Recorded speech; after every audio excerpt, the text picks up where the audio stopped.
वन्य प्राण्यांमुळे आणि पक्ष्यांमुळे शेतीचं वर्षाकाठी किती नुकसान होत असेल तर तो आकडा 10,000 ते 40,000 कोटीच्या घरात आहे दर वर्षाला फक्त महाराष्ट्रामध्ये. मुळात प्राण्यांना हे काही माहिती नसतं की हे फॉरेस्ट डिपार्टमेंटचं हे सरकारी मार्केटचं जंगल आहे बरं का, हा 7-12 खाजगी शेतकऱ्याचा आहे. म्हणजे आपल्याला खायला चांगलं आहे तर त्यांना खायला चांगलं का नसेल. आताच्या पिढीतल्या प्राण्यांनी माणसाला शिकार करताना पाहिलेलंच नाही. प्राण्यांच्या दृष्टीने काय झालं, त्या दऱ्याखोऱ्या धोकादायक आहेत बरं का, माणसाच्या जवळ सेफ आहे जास्ती. GR मध्ये लिहिलं आहे की पंचनामा करावा.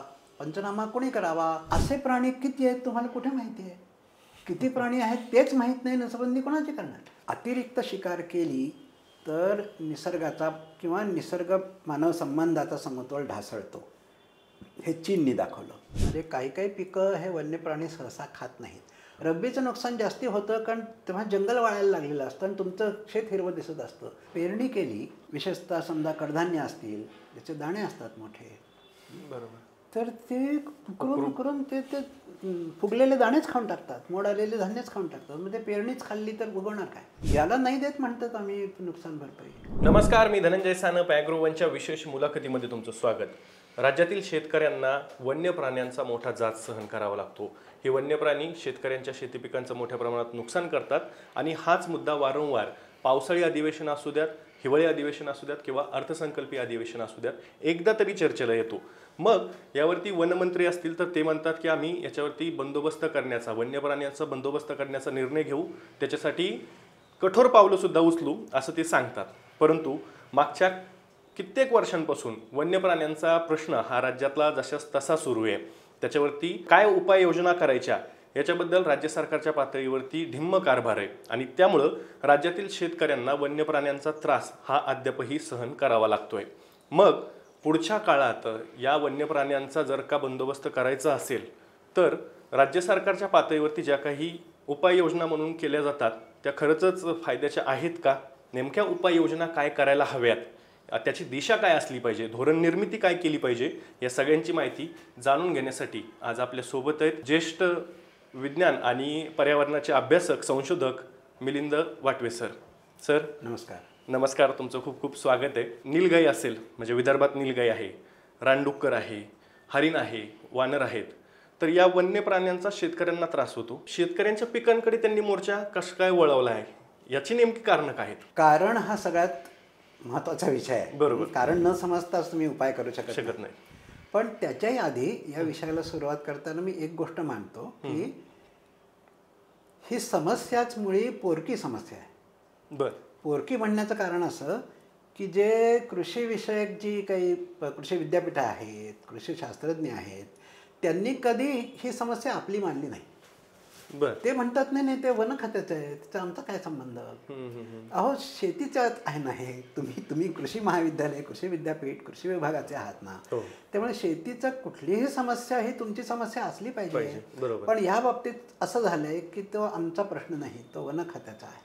ओके.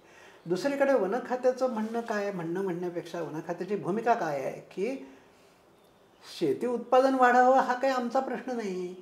बरोबर. लोकांनी जंगलं तोडू नयेत म्हणून त्यांचं जे काही समाधान करायचं असेल तेवढ्यापुरतं काहीतरी केलं म्हणजे झालं. कृषी उत्पादन चांगलं असावं हा आमचा प्रश्न कुठे.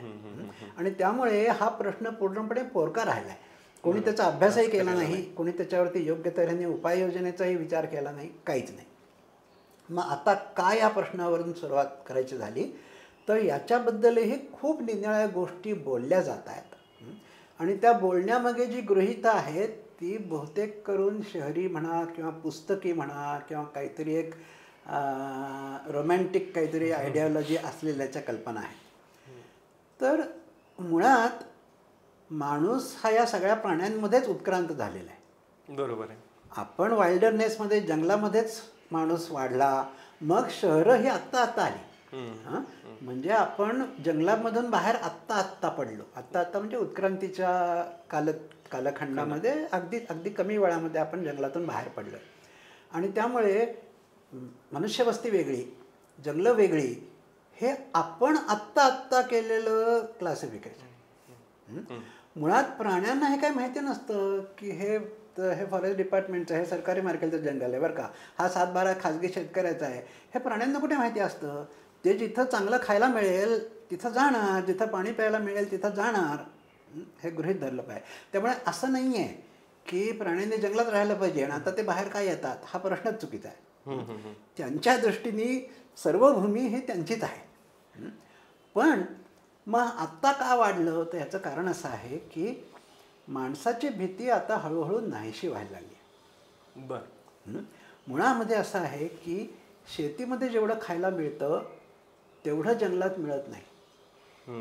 याचं कारण असं की माणूस कुठली पिकं लावतो, तर ज्याचं पोषण मूल्य चांगलं आहे आणि ज्याच्यामध्ये काटे, कडवट चव, विषारी द्रव्य असं काही नाही आहे, अशा वनस्पती म्हणून ह्या आपण पिकं म्हणून वापरतो. म्हणजे आपल्याला खायला चांगलं आहे तर त्यांना खायला चांगलं का नसेल? त्यामुळे त्यांना जंगलात खायला मिळत नाही म्हणून ते बाहेर येतात असं नाही आहे. शेत पिकं, मी आता तंबाखू वगैरे सोडून द्या, परंतु खाद्यपदार्थांची जी पिकं आहेत त्याचं पोषण मूल्य हे चांगलंच असतं. मग ते धान्य असो, कडधान्य असो, फळझाडं असोत, जे आपण लावतो ते पोषण मूल्य चांगलं आहे म्हणून लावतो. त्यामुळे ते प्राण्यांना पण खायला चांगलं आहे. पण इतके वर्ष माणसाची भीती असल्यामुळे ते लांब राहत होते. इथे माणूस आहे, राखणीला शेतकरी बसलाय असं म्हटल्यानंतर ते लांब राहत होते. पण आता ती परिस्थिती गेली. का गेली? बरं, ती गेली याचा पुरावा काय? तर आता बघा ना, तुमच्या जीपला वाघ घासून जातो, काही त्याला तुम्ही असल्याचं वाटत नाही. आजूबाजूला आपण जंगलातून हिंडलो, जीप घेऊन हिंडलो, पायी हिंडलो तरी आजूबाजूला प्राणी याचाच अर्थ असा की त्यांच्या माणसाची भीती गेली आहे. जी गोष्ट वाईल्ड लाईफ टुरिझमसाठी चांगली आहे आणि शेतकऱ्यासाठी वाईट आहे. म्हणजे जेवढा वाईल्ड लाईफ टुरिझम बहरेल, जेवढं लोकांना प्राणी जास्ती दिसतील, तेवढं शेतकऱ्यावरचं संकट जास्ती मोठं असणार आहे. हे अपरिहार्य आहे. अच्छा. आणि त्यामुळे माणसाची भीती गेली हे मुख्य कारण आहे त्यांनी शेतावर येण्याचं. माणसांची भीती गेली, पण तुम्ही वर्तनाचा पण अभ्यास केलेला आहे, तर तुम्ही त्याच्या अनुषंगानं प्राण्यांचं वर्तन, की आता जर का आपण बघितलं, मी ज्यावेळेस गावी जातो, रानडुक्कर समोरून जातं, आधी ते फटाकडा वाजवला, काहीतरी शेतकऱ्यांनी आवाज केला तर ते घाबरून पळून जायचं. हरिण असेल, हरणाला भित्रा प्राणी म्हटलं जायचं, पण तेही आता घाबरत नाहीयेत शेतकऱ्यांना. याच्या मागचं प्राण्यांचं वर्तन असं का झालंय नेमकं? तर न घाबरण्याचं कारण, आता 50 वर्ष शिकार बंद झाली ना. 50 वर्षांनी त्यांच्या किती पिढ्या हो? तर रानडुक्कर हरणं जर का घेतली तर त्यांच्या 40 पिढ्या झाल्या, 30-40 पिढ्या झाल्या. मोठ्या आकाराचे प्राणी घेतले तर 10-15 पिढ्या झाल्या, हत्तीच्या 2 पिढ्या झाल्या.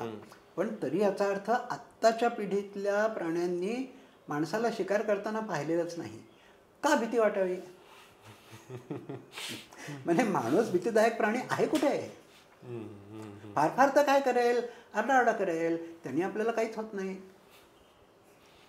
त्यामुळे सुरुवातीला जे आरडाओरडीला बिचकत असतील किंवा बरं, माणसाची भीती असेल तर तुम्ही बुजगावणं लावून उपयोग, तर तुम्ही प्रकाश झोत टाकून उपयोग, कारण ते सगळे शेवटी माणसाशी असोसिएट करतात म्हणून घाबरतात. नाही तर बुजगावण्यामध्ये घाबरण्यासारखं काय आहे? तर माणसासारखं वाटतं म्हणून घाबरतात ना.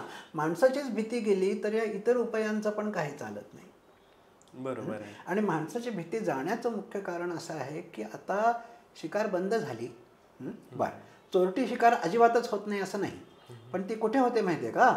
लांब कुठेतरी दऱ्याखोऱ्यांमध्ये, मनुष्यवस्तीजवळ ती होत नाही, कारण पकडले जाल ना. बरोबर. जिथे कायद्याचा हात पोचत नाही तिथे चोरटे शिकारी जातात.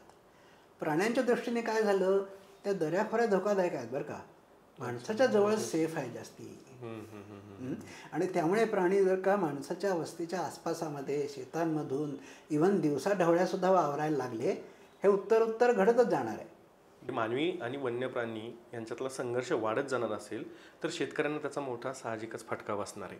मग शेतकऱ्यांची जी काही मागणी आहे की आम्हाला या शेतकऱ्यांचा या वन्य प्राण्यांचा बंदोबस्त करून आम्हाला संरक्षण द्या, आमच्या शेती पिकांचं मोठ्या प्रमाणात नुकसान होतं आहे, शेतकऱ्यांवरती रात्रीच्या वेळेस पाणी द्यायला गेले तर त्यांच्यावर हल्ले करतात हे प्राणी, तर त्यांची मागणी मग चुकीची आहे का की वन्य प्राण्यांचा बंदोबस्त केला पाहिजे, तो किमान वन विभाग असेल किंवा कृषी विभाग असेल यांच्याकडून? हो, तर शेतकऱ्यांची ही मागणी समजण्यापूर्वी त्यांचं नुकसान किती होतं हे कोणाला माहिती आहे का?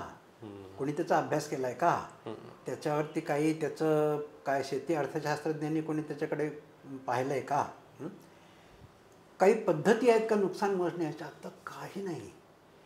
म्हणजे नुकसान किती होत आहे हे वन खात्याच्या कोणाला माहीत नाही, वाईल्ड लाईफ रिसर्चर्सनी कुणी त्याचा अभ्यास केलेला नाही, बाकीचे जे काही शहरी वन्यजीव प्राणी आहेत, प्राणीप्रेमी आहेत, त्यांना तर त्याचा काही गंध वार्ता पण नाही आहे. तर ही पहिली गोष्ट जी आता जो अभ्यास चालू आहे, जो माझ्या काही विद्यार्थ्यांनी आणि आम्ही जवळपास 15 वर्ष यांना त्या स्वरूपामध्ये केला. आत्ता पहिल्यांदाच गेल्या काही महिन्यामध्ये असं घडलं आहे की गोखले अर्थशास्त्र संस्था ही पहिली अर्थशास्त्र संस्था आहे की ज्यांनी याचा अर्थशास्त्रामध्ये आपल्याला लक्ष घालायला पाहिजे बरं का, असं म्हटलं. नाहीतर याच्यापूर्वी हा अर्थशास्त्राचा प्रॉब्लेम आहे असंच कोणाला वाटत नव्हतं. तर आत्ता आम्ही ते आता लवकरच पब्लिश होईल की एकूण महाराष्ट्र राज्यामध्ये जर का नीट अभ्यास केला तर वन्य प्राण्यांमुळे आणि पक्ष्यांमुळे शेतीचं बागायती धरून वर्षाकाठी किती नुकसान होत असेल, तर तो आकडा 10,000 ते 40,000 कोटीच्या घरात आहे दर वर्षाला फक्त महाराष्ट्रामध्ये. अरे बापरे. महाराष्ट्राचे सर्व भाग धरून. बरं. याचा अर्थ असा की आत्तापर्यंत लोक असं समजत होते की नाही 100-200 कोटी असतील, तसं नाही आहे. ते 10,000 कोटीच्या घरामध्ये आहे. एवढं शेतकऱ्यांचं नुकसान होतंय म्हटल्यानंतर ते आरडाओरडा करणार. मला आश्चर्याचं असं वाटतं की शेतकरी अजूनही गप्प कसे इतके, म्हणजे अजून त्याने जेवढा हवा तेवढा आरडाओरडा केला नाही असं दिसतं. याचं कारण शेतकरी मुळात असंघटित आहेत आणि ज्या काही शेतकऱ्यांच्या संघटना काही राजकीय व्यासपीठावर किंवा इतर जे काही असतील त्यांनी ह्या प्रश्नाकडे लक्ष दिलेलं नाही आहे. हे मुख्य कारण आहे. पण नुकसान खूप आहे, याच्यात काही शंका नाही. विदर्भात आहे, कोकणात आहे, तर इथं दोन्हीकडे जंगलं खूप आहेत आपल्याला माहिती आहे. पण मराठवाड्यात पण आहे, पश्चिम महाराष्ट्रात पण आहे. म्हणजे जिथं खूप मोठी जंगलं नाहीत, ताडोबा मेळघाटसारखी जंगलं नाहीत, तिथं नुकसान नाही असं म्हणाल तर तसं नाही. म्हणजे नुकसान बरंच मोठं आहे आणि हे अजूनही कागदोपत्रीच फारसं आलेलं नाही. बरं, मुंबईत बसून धोरणं ठरवणारे लोक काही शेतावर येऊन बघत नाहीत. त्यांच्यापर्यंत काय पोचतं? फक्त कागदपत्रच पोचतात. आकडेवारीच फक्त त्यांच्यापर्यंत जाते. आकडेवारी उपलब्धच नसेल तर कळणार कसं कोणाला की प्रॉब्लेम किती मोठा आहे. बरोबर. त्यामुळे ही गोष्ट की प्रॉब्लेम किती मोठा आहे याचा अभ्यास झाला पाहिजे, जो आता आम्ही करतो, जो खूप पूर्वीच व्हायला हवा होता. बरोबर आहे. पण आपल्याला वाटतं साधारण जो समज आहे त्याच्यापेक्षा खूप मोठा प्रॉब्लेम आहे. आता सरकार असं म्हणतं की नुकसान होतं आहे आम्हाला माहिती आहे, पण नुकसान भरपाई देण्याचा कायदा केला की आम्ही. हो, माझा तोच मूळ मुद्दा आहे की मग नुकसान भरपाई जर का कायदा केला असेल तर लोक कशाला ओरडतायत? त्याचं कारण असं की नुकसान भरपाई करावी असं तुम्ही म्हटलं. तो विधानसभेने महाराष्ट्र हे एकमेव राज्य आहे की जिथं विधानसभेने हा कायदा पारित केला. बाकीच्या ठिकाणी काही ठिकाणी प्रोसिजर आहे, काही काही ठिकाणी देतात, काही काही ठिकाणी नाही देत, पण याला कायद्याचं स्वरूप दिलं हे महाराष्ट्राचं. पण कायद्याचं स्वरूप दिलं, नुकसान किती झालं हे मोजायचं कसं? त्याची पद्धत काही मार्गदर्शक तत्व नाहीत, पद्धती नाहीत, कुणी काय करायचं कोणाला माहिती नाही, कुणी मोजायचं हे माहीत नाही. पंचनाम्यात लिहिले, त्या GRमध्ये लिहिले की पंचनामा करावा. पंचनामा कुणी करावा? तर मग ते पण दिले की वनरक्षक, तलाठी आणि कृषी सहाय्यक यांनी पंचनामा करावा. हे तिघं का? तर तलाठी सांगेल की हे शेत ह्याचंच आहे, अतिक्रमणाची जमीन नाही, आणि भलत्याच कोणाचं शेत दाखवून हा पैसे उकळत नाही आहे. तलाठ्याकडे लँड रेकॉर्ड असतं, त्यामुळे त्यांनी कन्फर्म करायचं की ह्या शेतकऱ्याचा हा अधिकार आहे इथं पीक घेण्याचा. वन खात्याच्या माणसांनी म्हणायचं की इथे जनावर येऊन गेल्याच्या खुणा दिसत आहेत. बरोबर.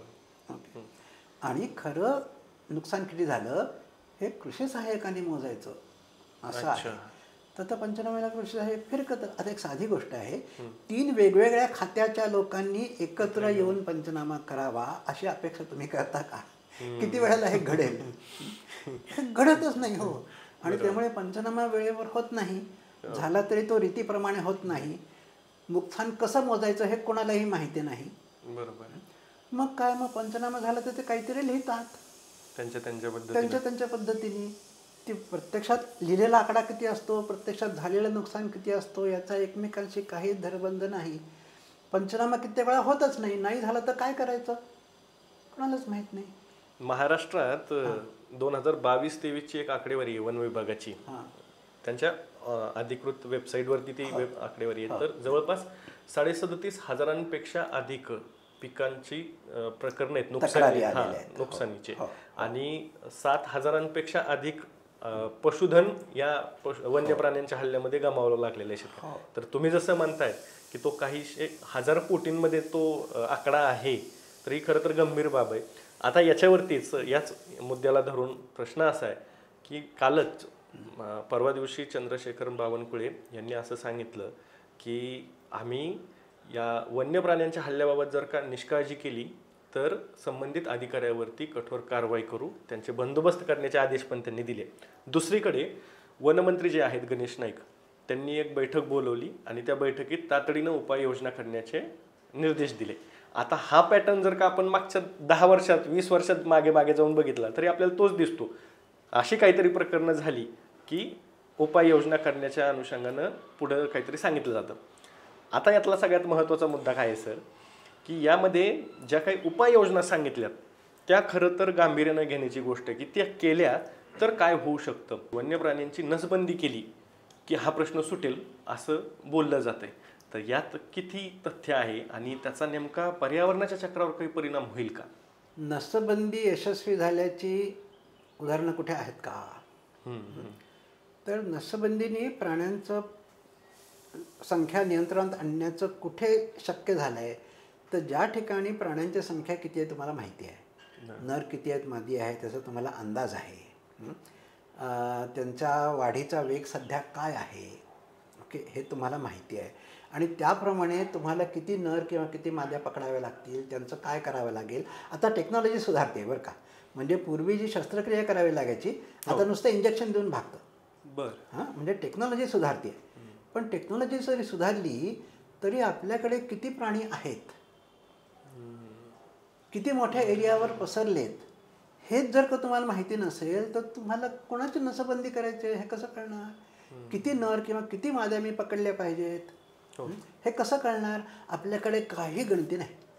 जी काही गणती होते ती जे काही अभयारण्य आहेत त्या अभयारण्यापुरती गणती होते. प्रॉब्लेम अभयारण्यात नाहीच आहे, तो बाहेर आहे हो. आणि प्राणी आता अभयारण्यापुरते राहिले नाही, सगळीकडे पसरलेत. कित्येक ठिकाणी विशेषतः माकड आणि रानडुक्कर यांच्या कित्येक पिढ्यांनी जंगल पाहिलेलंच नाही. ते शेतातच राहतात, ते मनुष्यवस्तीतच राहतात, तिथेच पिल्लं घालतात, त्यांच्या कित्येक पिढ्या तिथेच वाढल्या आहेत, त्यांनी जंगल पाहिलेलंच नाही. असे प्राणी किती आहेत तुम्हाला कुठे माहिती आहे? किती प्राणी आहेत तेच माहीत नाही, नसबंदी कोणाची करणार? नसबंदीला साधं बजेट अलोकेट करायला तरी सुद्धा तुम्हाला किती प्राणी पकडायचे हे माहिती असल्याशिवाय बजेट तरी कसं अलोकेट करणार? बरोबर आहे. आणि त्यामुळे नसबंदी करू असं म्हणणं हे आम्ही काहीतरी करतो हे दाखवण्यापुरतं आहे. त्याला जो अभ्यास लागतो तो अभ्यासच नाही आहे आपल्याकडे, एक गोष्ट. दुसरी गोष्ट अशी की नसबंदीचा परिणाम दिसायला खूप वर्ष लागतात. आता बघा ना तुम्ही, माणसाचं ते लाल त्रिकोणाला सुरुवात कधी झाली? 1960s मध्ये झालं. 60 वर्षानंतर आत्ता यश दिसायला लागलंय. 60 वर्ष लागली. बरोबर, लक्षात आलं? प्राण्यांना कदाचित 60 वर्ष नाही लागणार, 10-15 वर्ष 25 वर्ष तर लागू शकतील. इतके वर्ष शेतकऱ्यांनी काय करायचं? तुम्ही नसबंदी करायला सुरुवात केल्यानंतर उद्या परिणाम दिसणार नाहीये. आत्ता जे नुकसान होतंय ते समजा कमी व्हायचं झालं नसबंदीने तरी 25 वर्षांनी कमी होणार आहे, आत्ता नाही. बरोबर. मग तोपर्यंत काय करायचं? त्यामुळे नसबंदी हा उपाय प्रभावी ठरणार नाही हे सगळ्यांना माहिती आहे. यावर वन खात्याने जानेवारी ह्या वर्षाच्या जानेवारी 2025 मध्ये चंद्रपुरामध्ये एक मीटिंग घेतली. बरं, कशाच्या संदर्भात काय विषय? की हा प्रॉब्लेम, ही समस्या खूप वाढते आहे वन्य प्राण्यांची. तर काय केलं पाहिजे? आणि त्याच्यामध्ये ऑफिशियली सगळा भर हा या नसबंदीवरती होता. बर, स्टेजवरून कोणी विरोधी बोललं नाही, परंतु जेवणाच्या वेळी, ब्रेकफास्टच्या वेळी, कॉफीच्या वर सगळे जे आयुष्यातले तज्ज्ञ ते म्हणत होते की हे बघा हे काही काम करणार नाही. पण लोकांना काहीतरी दाखवलं पाहिजे ना की आम्ही काहीतरी करतो. तर मग बरं, आता लोक दोन प्रकारचे आहेत. एक म्हणजे शेतकरी ज्यांचं नुकसान होत आहे, बरोबर, आणि दुसरे जे शहरी निसर्गप्रेमी आहेत ज्यांना या समस्येची कल्पनाच नाही, त्यांना लगेच तुम्ही प्राणींना काहीतरी करतोय असं म्हटलं की ते चवतळून उठतात, अस्वस्थ होतात. अहो, त्यांना वस्तुस्थिती माहितीच नाहीये. बरोबर आहे. त्यामुळे ते अस्वस्थ होतात आणि मग त्यांना दुखवायचं तर नसतं, कारण त्यांच्या लॉबीज सुद्धा खूप मोठ्या आहेत, त्यांना दुखवायचं पण नसतं आणि त्यामुळे लोक स्पष्ट बोलत पण नाहीत. त्या कॉन्फरन्समध्ये काही प्रामाणिकपणे आणि स्पष्ट बोलणारे लोक निघालेत. हा विषय निघाला की समस्या किती गंभीर आहे. आता समस्या गंभीर आहे हे येतं आहे लोकांच्या पुढे, पण अजूनही आपण सुरुवातच केली की हे का होतंय हे समजून घेऊन त्याच्यावर विचार केला पाहिजे. तर का होतंय हे न समजताच तुम्ही केल्याने काही होणार नाही. नुसती प्राण्यांची संख्या वाढते एवढं पुरेसं नाही आहे, त्यांची माणसाची भित्ती जाते आहे. ते मनुष्यवस्थेत दिवसाढवळ्या पण शिरायला लागले. हे का होतंय हे त्याचं कारण, याच्यावरती उपाय केला पाहिजे. एक त्या उपायाची एक गंमत सांगतो. एक प्रयोग चीनमध्ये झाला, किंवा प्रयोग म्हणा, एक घटना म्हणा, चीनमध्ये झाली 75 वर्षापूर्वी. चीनमध्ये 1950च्या दशकामध्ये नवीन सरकार आलेलं होतं, सगळंच बदललेलं होतं. तर त्यांनी म्हटलं की आपल्याला आपल्या देशाचं उत्पादन वाढवायचं आहे, आपल्या देशाची इकॉनॉमी पुढे न्यायची आहे, कोणी उपाशी नाही राहता कामा. तर आपलं पीक उत्पादन वाढवायचं, शेती उत्पादन वाढवायचं. मग शेती उत्पादन ज्याच्यामुळे कमी होतं त्या सगळ्या गोष्टी कठोरपणे ठेचून काढायच्या. तर त्याच्यामध्ये एक विचार असा निघाला की चिमणे धान्य खातात, इतर काही पक्षी धान्य खातात, मग मारा सगळ्यांना. ओके, तर ते सरकारी आदेश निघाले, लोकांनी ते उत्साहाने ते केलं. 3-4 वर्ष ओळीने लोकांनी भसाभस पक्षी मारले आणि त्यानंतर कीटकांची संख्या वाढली. ती इतकी वाढली की पिकाचं त्यांच्यापासून रक्षण करणं अशक्य झालं. पुढे 59-60-61 3 वर्ष प्रचंड दुष्काळ पडला या कारणामुळे, पक्षी नाही झाल्यामुळे. ओके, म्हणजे अतिरिक्त शिकार केली तर निसर्गाचा किंवा निसर्ग मानव संबंधाचा समतोल ढासळतो, हे चीनने दाखवलं. आपण आता त्याच्याबरोबर उलट दाखवतो आहोत. शिकार पूर्णपणे बंद केली तरी समतोल ढासळतो. अच्छा, येस येस येस. शिकार पूर्णपणे बंद केली तरी मनुष्य वन्य प्राण्यांचा समतोल ढासळणार आहे. का? तर मुळात माणूस शिकारी प्राणी आहे. माणसाचे पूर्वज लाखो वर्ष इथे आहेत, शिकारच करत. त्याने शिकारीची निराळी तंत्रज्ञानं विकसित केलेत. अगदी म्हणजे स्टोन टूल असल्यापासून पाषाणाच्या हत्याराने सुद्धा माणसाने शिकार केलेली आहे. बरोबर. ओके, आणि ह्या सगळ्याचे पुरावे आहेत. तर ते लाखो वर्षांचे शिकार आपण त्याच्यामध्ये अतिरेक झाला. तो कधी झाला? तर ब्रिटिश काळात नंतर संस्थानिकांच्या काळामध्ये शिकारीचा अतिरेक झाला, ही गोष्ट खरी आहे. आणि त्यामुळे त्यावेळेला शिकारीवर बंधनं आणली पाहिजे होती, याच्यात काही शंका नाही. पण ती तुम्ही पूर्णपणे बंद केली आणि पूर्णपणे बंद केलेला आता 50 वर्ष झाली आहेत. बरोबर. आणि त्यामुळे प्राण्यांची संख्याही वाढली. तो जो समतोल होता, जो प्राण्यांच्या संख्येमध्ये पण होता, बिहेवियरमध्ये पण होता, माणूस आणि निसर्गाच्या संबंधामध्ये जो समतोल होता, तो आता ढासळतोय आणि तो चीनच्या बरोबर उलट्या कारणामुळे ढासळतोय. आणि त्यामुळे शिकार परत आणावी लागणार आहे, ही गोष्ट खरी, पण ही गोष्ट सोपी नाही. म्हणजे नुसतं उद्या आदेश काढला आणि शिकारीला परवानगी देतो, नाही चालणार. मग याच्यावरती सर तुम्ही त्याचं विश्लेषण पुढे ते सांगाच की काय त्याच्या मागे कारण आहे. मर्यादित स्वरूपात काही शेतकऱ्यांना जिथं मानव आणि वन्य प्राण्यांचा संघर्ष टोकाचा आहे, तीव्र स्वरूपाचा आहे, तिथे काही शेतकऱ्यांना शस्त्र द्यावीत, त्यांना त्याचे परवानगी द्यावे की त्यांनी वन्य प्राण्यांचे ते शिकार करू शकतात, अशा पद्धतीचा एक मुद्दा चर्चेत आलेला आहे सध्या. त्याच्यावरती ही चर्चा सुरू आहे. तर मग हा उपाय करता येऊ शकतो का? तो हा प्रश्न नुसता माणूस आणि वन्य प्राण्यांचा असता तर मी म्हटलं असतं की हो.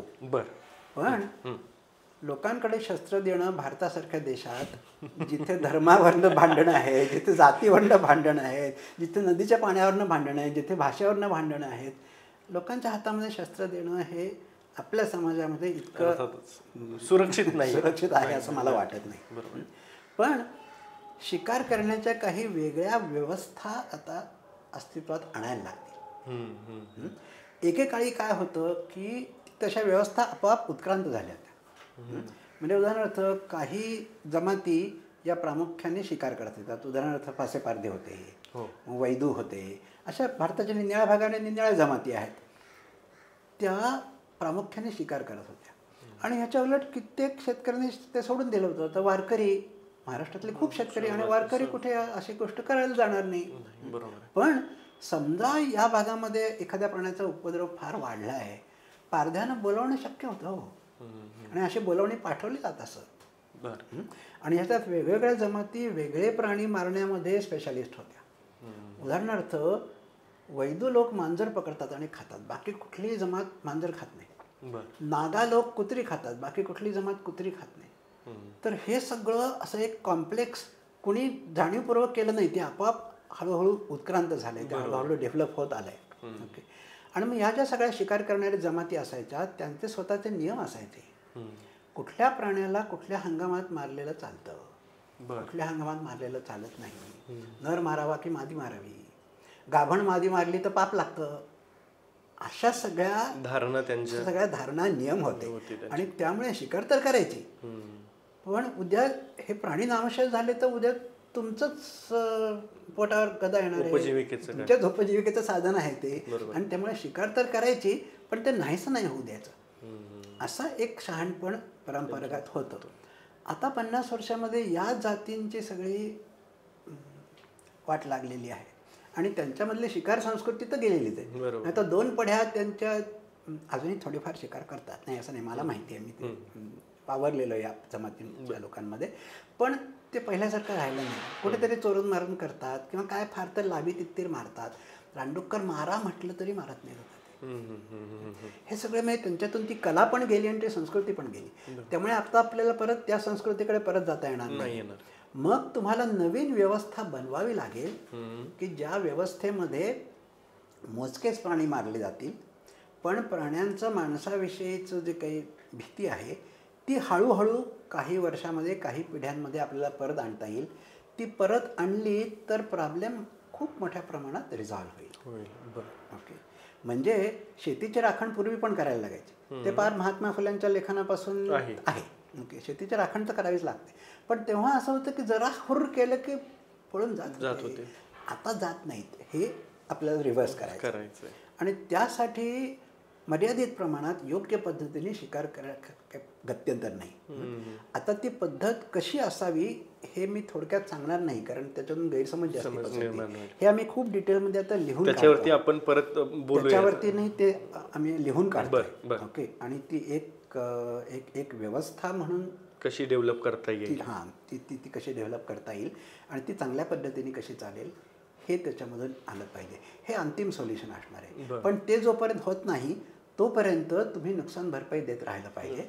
आणि ती अत्यंत सोप्या, फार्मर फ्रेंडली पद्धतीने आणि वस्तुस्थितीला धरून दिली गेली पाहिजे. तुम्ही आत्ता जसं एका संशोधनाचा उल्लेख केला, तुम्ही अभ्यास करतायत त्या विषयाचा, तर त्याच्यामध्ये तुम्हाला अशा पद्धतीचे काही फाइंडिंग सापडलेत की अमुक पिकांचेच मोठ्या प्रमाणात शेती पिकांचं नुकसान हे वन्य प्राणी करतायत? मग मराठवाडा, विदर्भ असेल तर सोयाबीन, कपाशी हे प्रमुख पिकं आहेत. पश्चिम महाराष्ट्रात काही भागामध्ये ऊस हे प्रमुख पीक आहे. तसं वेगवेगळ्या पट्ट्यात, म्हणजे कोकणात गेलं तर भात आपल्याला प्रामुख्यानं दिसतो. तर याच्यामध्ये काही त्यांचा वन्य प्राण्यांचा काही पॅटर्न आहे का, आणि कुठली पिकांचं जास्त नुकसान त्यांच्याकडून केलं जातं? हो, याच्यामध्ये पॅटर्न नक्कीच आहेत. म्हणजे काही काही पिकं हे वन्य प्राणी सहसा खात नाहीत. उदाहरणार्थ करडई खात नाहीत. कारण काटेरी असते. करडई खाण्याचं प्रमाण खूपच कमी आहे. करडईच्या वाटेला सहसा जात नाहीत. पण करडईचं पीक घेणं आणि नंतर त्याचं हार्वेस्टिंग हा स्पेशलाइज जॉब आहे. बरोबर. सगळे शेत कामगार ते करत नाहीत. ते करणाऱ्या लोकांना ते माहिती असतं, तेवढेच ते करतात. बरोबर. ओके. आणि त्यामुळे सगळीकडे ते होऊ शकत नाही. बरं, असं एखादं पीक तुम्ही सगळीकडे लावा म्हणलात, त्याचे भाव पडतील आणि मग त्यातून कोणालाच काही फायदा होणार नाही. ओके. अशी खूप थोडी पिकं आहेत की ज्याला प्राणी फारसा हात लावत नाही. बाकी आपल्याला आश्चर्य वाटेल, मला असं वाटायचं की कापसामध्ये खाण्यासारखं काय असतं हो. तर कापसाचं बोंड कोवळं असताना रसाळ असतं. अच्छा. म्हणजे तो कापूस फायबर फॉर्म व्हायच्या आधीचं जे कोवळेपणा असतो ते चांगलं रसाळ असतं आणि ते रानडुकरं चावून चावून त्यातला रस पिऊन टाकतात. अच्छा. म्हणजे असं होतं की दिसताना ते शेत उभंच दिसतंय, पण बोंड खाऊन टाकली आहेत, उपयोग काय, कापूस धरणार नाहीच. बरोबर आहे. त्यामुळे कापसाचं पण नुकसान होतं. ऊसाच्या बाबतीत असं, ऊसाच्या बाबतीमध्ये सुद्धा रानडुक्कर जर का घुसलं प्रचंड नुकसान करतं. गवे आता ऊसाच्या ह्याच्यामध्ये शिरायला लागले. सातारा कोल्हापूर जिल्ह्यामध्ये हे प्रमाण खूप आहे. तर आता ऊसाचं त्याचं उंच वाढलेलं असलं, गव्याचा एखादा कळप शिरला तर तो मधनं सगळं खाऊन टाकतो. बाहेरून बघणाऱ्याला असं वाटतं की आहे की सगळं मधनं सगळं गेलेलं असतं. तर भाताचं नुकसान त्यातल्या त्यात कमी होतं. का? त्याचं कारण काय? त्याचं कारण असं की एकतर खरीप पिकांचं नुकसान कमी होतं, कारण जेव्हा पाऊस पडतो तेव्हा सगळीकडेच हिरवं झालेलं असतं. रब्बीचं नुकसान जास्ती होतं कारण तेव्हा जंगल वाळायला लागलेलं असतं आणि तुमचं शेत हिरवं दिसत असतं, मग ते काय नाही शेतात घसणार. त्यामुळे रब्बीचं नुकसान जास्ती होतं, खरीपाचं कमी होतं. त्यातल्या त्यात भाताचं कमी होतं कारण भाताच्या पिकामध्ये शिरणं अवघड असतं, कारण ते पूर्ण चिखल आणि खिन हे असतं. त्यामुळे प्राणी आणि जर का राखणीला कोणी बसला असेल तुम्ही ते चिखलात अडकून तुम्हाला पळून पटकन जाता येणार नाही अशी शक्यता असते. आणि त्यामुळे भाताला त्यातल्या त्यात कमी त्रास होतो. पण ते सुद्धा भात फुलावर आला, ओंब्या झाडायला लागल्या, तेव्हा खालनं पण वाळायला लागतं ना, तेव्हा अचानक त्रास वाढतो. ओके. बाकी सुद्धा रब्बीच्या सगळ्याच पिकांना त्रास आहे. आणि कुठल्या भागामध्ये आहे असं म्हटलं तर महाराष्ट्रभर आहे, म्हणजे विदर्भ आणि कोकणात जास्ती. बरं, हे पीक आल्यानंतरच होतं असं नाही. पेरणी केली, विशेषतः समजा कडधान्य असतील, त्याचे दाणे असतात मोठे, बरोबर, तर ते करून करून ते फुगलेले दाणेच खाऊन टाकतात, मोड आलेले धान्यच खाऊन टाकतात. म्हणजे पेरणीच खाल्ली तर उगवणार काय? बरोबर. बरं, याला नाही देत म्हणतात आम्ही नुकसान भरपाई. दिसतं कुठे काय? दिसायला काही दिसत नाही. उकरून खाल्लंय, उकरून खाल्लंय, दिसताना काय दिसणार आहे? बरोबर आहे. ते किती बिया खाल्ले हे तरी कसं म्हणणार?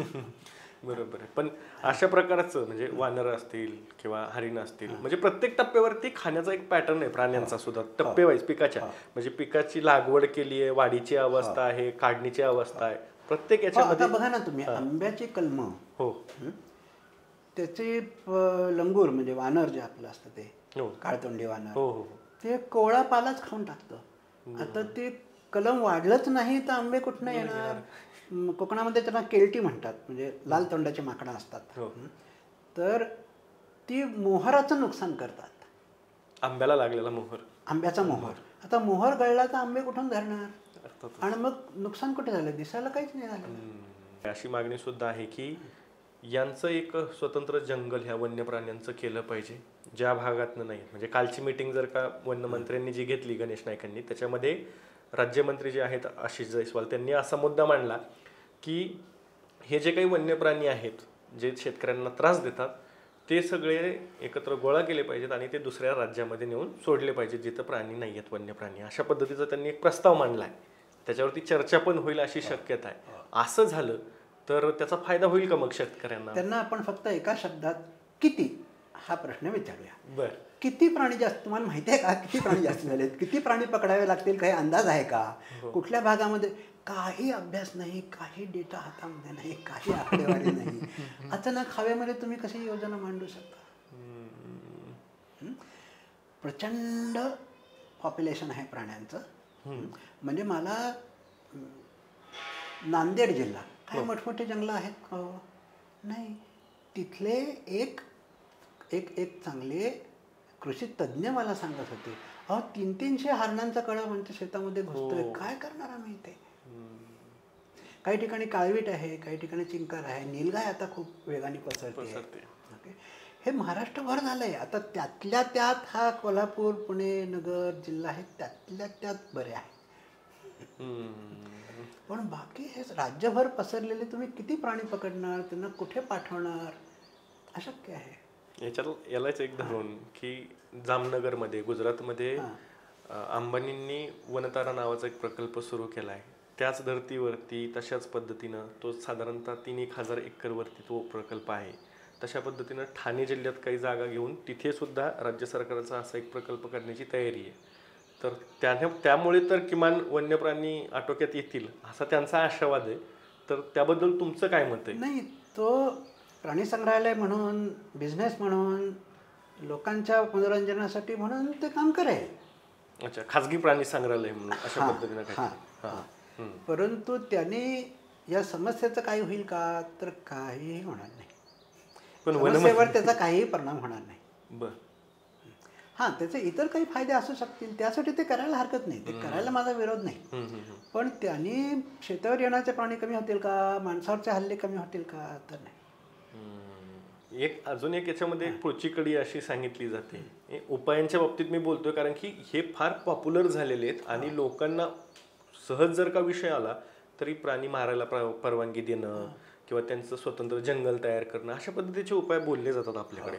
त्याच्यामुळे अजून एक यातला महत्त्वाचा मुद्दा असा की काही खाजगी प्राणी संग्रहालय तयार करून किंवा जंगलाच्या आजूबाजूला जमीन विकत घेऊन तिथं एक नवीन जंगल तयार करणं, म्हणजे बाहेरच्या ठिकाणी नाही पण प्राण्यांचा अधिवास त्यांच्याच अधिवासाच्या शेजारी तयार करणं किंवा सौरकुंपणाची काही मग रचना उभी करून त्याचा वन्य प्राण्यांचा जो त्रास आहे तो कमी करता येईल असंही बोललं जातं. या सगळ्या जे काही पॉप्युलर झालेले परसेप्शन्स आहेत ते खरंच वास्तविक आणता येऊ शकतात का, वस्तुस्थिती त्यामागची नेमकी काय आहे? तर इकॉलॉजिकल रिस्टोरेशन ज्याला म्हणतात, हो. म्हणजे नैसर्गिक अधिवास परत आणणं, याचे अनेक फायदे आहेत, अनेक कारणांसाठी ते केलं जायला पाहिजे. पण प्राण्यांकडून पिकाची नासधूस होण्याचं हे कारण नाहीच आहे आणि त्यामुळे त्याने ती नासधूस बंद होणार नाही आहे. इतर अनेक कारणांसाठी तुम्ही हॅबिटेट रिस्टोरेशन केलं पाहिजे, ह्याच्याबद्दल काही दुमत नाही आहे. पण ते केल्याने तुमचं पिकाचं नुकसान थांबेल असं अजिबात होणार नाही. बरोबर आहे. मग आता पुढचा मूळ मुद्दा हा राहतो की मग केलं काय पाहिजे, हे वन्य प्राण्यांचा त्रास जर का कमी करायचा असेल शेतकऱ्यांचा तर काही ना काहीतरी उपाय योजले पाहिजेत. मग ते नेमकं काय करायचं? तर दोन गोष्टी. एक म्हणजे नुकसान तुम्हाला शून्यावर आणता येणार नाही आहे. बरं. शून्यावर आणण्याचा एकच उपाय आहे की सगळे वन्य प्राणी मारून टाका, जे आपल्याला करायचं नाही आहे. आणि त्यामुळे तो शून्यावर आणता येणार नाही आहे, काही प्रमाणात नुकसान होणार आहे. तर त्यामुळे नुकसान भरपाई देण्याची प्रक्रिया अत्यंत सुलभ, एफिशियंट आणि वास्तवाला धरून झाली पाहिजे. ते कसं करायचं याचंही संशोधन करून आम्ही ते सरकारला दिलेलं आहे. बरं. ओके. पण काही करायची इच्छा असली तर ना. बरोबर. म्हणजे संशोधन झालंय की हे कसं सुधारता येईल, त्यात आत्ता कुठले दोष आहेत, ते दोष कसे दूर करायचे, वेगळी अल्टरनेटिव्ह त्याला काही पद्धत राबवता येईल की, ह्या सगळ्यावर संशोधन झालेलं आहे. तर ते पहिली गोष्ट करायला पाहिजे की नुकसान भरपाई देण्याची प्रक्रिया सुलभ करा आणि न्याय्य करा. ही पहिली गोष्ट. आणि दुसरं मी म्हटलं तसं की प्राण्यांना माणसाची भीती परत काही अंशी तरी आणली पाहिजे. यासाठी योग्य प्रकाराने विशिष्ट प्रकारची शिकारीची प्रक्रिया परत आणली पाहिजे. हा संशोधनाचा विषय आहे. म्हणजे हे या क्षणी मला माहिती आहे का, तर नाही माहिती. काही आदिवासींच्या शिकारीच्या प्रक्रिया आहेत, म्हणजे अख्खं गाव उठून रानडुकरं मारत असतात. कधी माहिती आहे का, पेरणीच्या आधी. हां, याच्यामध्ये खूप मोठा सेन्स आहे. म्हणजे तुम्ही शेत लावायच्या आधी एक दहशत निर्माण करता आहात तिथल्या प्राण्यांची. ही दहशत 2-4 महिने टिकेल, कायमची टिकणार नाही. तेवढ्यात तुमचं पीक निघून जातो. म्हणजे अशा प्रॅक्टिकल काही गोष्टीचा विचार झाला पाहिजे. हा अजूनही संशोधनाचा विषय आहे. नुसते एक स्टोरी सांगितली म्हणून ते संशोधन झालं असं नाही होत. ओके. तर हे एकीकडे झालं पाहिजे. आपल्याला शिकार परत आणावी लागणार आहे. ती जर का योग्य पद्धतीने आणली तर त्याच्यावर पैसा पण मिळवता येईल. हां, म्हणजे हंटिंग पार्क असू शकतात ज्या ठिकाणी परदेशातून गोरी लोक आणि अरब लोक लक्षावधी रुपये देऊन तुम्हाला लक्षावधी रुपये देऊन शिकार करायला येतील. सगळीकडे अशी परवानगी नाही द्यायची आहे. ओके. काही ठराविकच फक्त हंटिंग पार्क्स असतील. बरोबर. आणि ह्या सगळ्याचं नियोजन अशा तऱ्हेने केलं पाहिजे की तुमचं वन्यजीव पण आश्वस्त आहे, ते त्या जाती कुठल्याही नामाशेष होणार नाही आहेत. बरं, एखादं जनावर मारणं आणि त्या जातीवर गदा येणे या खूप वेगळ्या गोष्टी आहेत. जात वाचवण्यासाठी कदाचित तुम्हाला काहींना मारावं लागेल, तर ते मारण्याची तयारी असली पाहिजे. म्हणजे आपण प्राणी का वाचवतो, तर ते अहिंसा म्हणून वाचवत नसून त्यांचं इकॉलॉजी महत्त्वाची आहे, त्यांचं परिसरातली भूमिका महत्त्वाची आहे, निसर्ग राखणं महत्त्वाचं आहे म्हणून आपण ते करतो आहोत. आणि त्यामुळे जर का एखादं जनावर मारायला लागलं तर ते चुकीचं नाही आहे. मला त्या जाती वाचवायच्या आहेत, ते पॉप्युलेशन वाचवायचं आहे, एक एक प्राणी नाही वाचवायचा. बरोबर आहे. सर, शेवटचा प्रश्न असा की जो शेतकऱ्यांसाठी खूप महत्त्वाचा आहे. आत्ता जर का आपण बघितलं तर राज्यातील शेतकऱ्यांना शेती पिकांच्या नुकसानीसाठी वन्य प्राण्यांकडून जे काही नुकसान होतं त्याच्यासाठी भरपाई मिळत नाही. त्याच्यामुळे शेतकरी त्याला वैतागलेले आहेत आणि मग त्या याच्यातनंच त्या हतबलतेतनं ते या मनस्थितीत आलेले आहेत की आता आम्हीच काहीतरी या वन्य प्राण्यांचं करू. पण दुसरीकडे एक त्याला कायद्याची भीती सुद्धा आहे. तर असा सगळा पेच निर्माण झालेला आहे. तर यातनं नुकसान भरपाई देणं हाच एकमेव पर्याय असेल तर मग त्याची योग्य पद्धती नेमकी काय असू शकते तुमच्या याच्यात काय हे आहे? खूप महत्त्वाचं आहे. पहिली ही गोष्ट केली पाहिजे जी आता आमच्या छोट्याशा कवितेप्रमाणे आम्ही करायला ऑलरेडी सुरुवात केली आहे की जिथं जिथं शेतकऱ्यांना हा प्रश्न आहे तिथं तिथं त्यांना जाऊन हे ट्रेनिंग द्यायचं की नुकसान भरपाई मिळवणं हा तुमचा हक्क आहे. बरोबर. हा कायमचा उपाय जरी नसला तरी जोवर तुम्ही नुकसान भरपाई मागत नाही तोवर तुमच्याकडे ही समस्या आहे हे मुंबईत बसलेल्याला कळणार पण नाही. बरोबर. तेव्हा ह्या तालुक्यातून 10,000 नुकसानीच्या तक्रारी आल्या असं तरी होऊ दे. तर तुम्ही तक्रार अर्ज करा आणि ते कसं मिळवायचं ते मला सांगतो. तो अर्ज कसा लिहायचा, काही झालं नाही तर अपील कसं करायचं, प्रत्यक्षामध्ये किती नुकसान झालं हे त्यांना कसं पटवून द्यायचं हे आम्ही शेतकऱ्यांना सांगू. तेव्हा पहिली गोष्ट अशी की नुकसान भरपाई मागा आणि ती लावून धरून पदरात पाडून घ्या. बरोबर आहे. बरोबर आहे. म्हणजे आत्ता जे जात आहे त्याच्या किमान 50% तरी हातात पडेल, जगता तरी येईल, मग पुढच्या उपायाचं पुढे बघू. बरोबर आहे. तर सर या पद्धतीने तुम्ही शेतकऱ्यांच्या नुकसान भरपाईसाठी सुद्धा सांगितलं की काय करता येऊ शकतं. आपण परत पुढच्या भागात भेटणार आहोत. त्या निमित्तानं परत तुमचं ज्यावेळेस संशोधन पूर्ण होईल त्यावेळेस परत आपण चर्चा करूयात. कारण की या प्रश्नाची उकल केल्याशिवाय, प्रश्न समजून घेतल्याशिवाय प्रश्नांची उत्तरं काय असतात किंवा उपाययोजना काय आखल्या पाहिजेत हे पण याची पण दिशा मिळत नाही. बहुतांश वेळेस आपण बघतो की जे काही उपाय सुचवले जातात ते बाळबोध पद्धतीचे असतात. बऱ्याचदा त्याच्यात तर्कही नसतो, परंतु जनरेटा किंवा बाकीच्यांनी अभ्यास केलेला नाही म्हणून ते रेटलं जातं. तर तुम्ही संशोधन करतायत ती चांगलीच गोष्ट आहे. आम्हा शेतकऱ्यांना त्याचा फायदाच होणार आहे. आपण पुढच्या भागात नक्की त्या संदर्भात भेटू. तुम्ही आज वेळ दिलात, उपाययोजना, आमच्या ज्या काही धारणा होत्या याच्याबद्दल सविस्तर मार्गदर्शन केलं, सोप्या पद्धतीने सांगितलं समजून, त्याबद्दल खूप खूप धन्यवाद. धन्यवाद.